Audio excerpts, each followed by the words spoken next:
Good evening. My name is Jamaica Roberts, and tonight I will be responding to the Dispositions and Self Assessment Survey.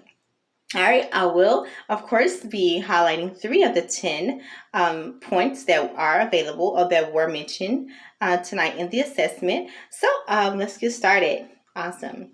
All right, so I did strongly agree to all of the dispositions because they are very valuable. Each of the 10 points are very important, very essentially important as an educator to keep in mind when you are in a diverse, of course, audience, as well as a any education, any level of education that you will be attending or assisting with.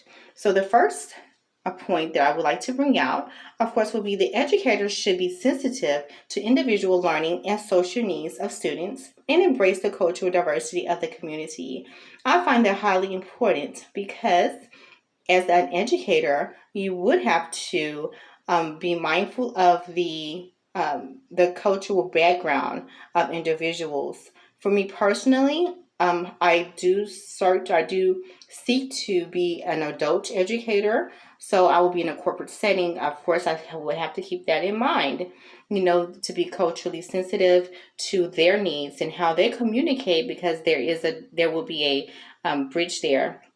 And as a former toddler teacher, I did have to encounter that, so there were a lot of different cultural differences within the classroom. And of course, you still have to engage that child with warmth and with, embracing and with sensitivity. So I do believe that they are interchangeable with just having a broad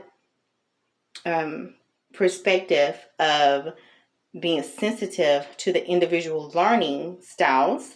Of course, it's a cultural diversity in the cultural diversity of the community. So just being mindful of that particular student and trying to make sure that they are grasping the concepts. And of course, if needed, you may need to, um, you might need to provide individual assistance when it's appropriate. So those are some of the things that I could definitely touch on. I would love to do, and I have done, of course, in the past, dealing with younger ones.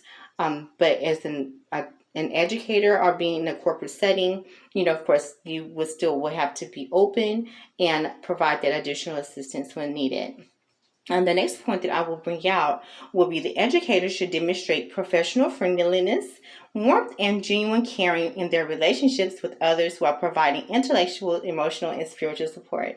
So wonderful. I do believe that I'm I believe that the Lord is definitely helping me and has helped me in this particular aspect, is to give warmth and to give friendliness, encouraging people to reach their goals. I can only tie in my Tyler experience because that's the most recent teaching experience that I've had, and just how essential it is to have these qualities in any type of classroom. It doesn't have to be necessarily a toddler. You don't have to be a middle school, high school. You still need these particular qualities in order to be successful and to impact children's lives or students' lives, learners' lives, because we're not limited to just students in the classroom, but just learners in general. So you do want to be friendly. You want to be approachable. You want to make sure that your learners are they feel comfortable coming to you for assistance, that they feel free to come to you to say, I'm having trouble with this. Can you help me? Can you point me in the right direction? Even on a spiritual level, I know that there are certain guidelines that we have to follow. You would have to be mindful of the policies and procedures in the institution that you are employed with. So, of course, it's a faith-based establishment. Of course, you do have liberties there, but you still would have to consult your management because there are still policies that are in place regarding schools and everything. So you still would have to be mindful, but if there's liberty there, you can definitely take advantage of that liberty to encourage your peers or encourage your learners, as well as for spiritual support. So that's definitely a plus.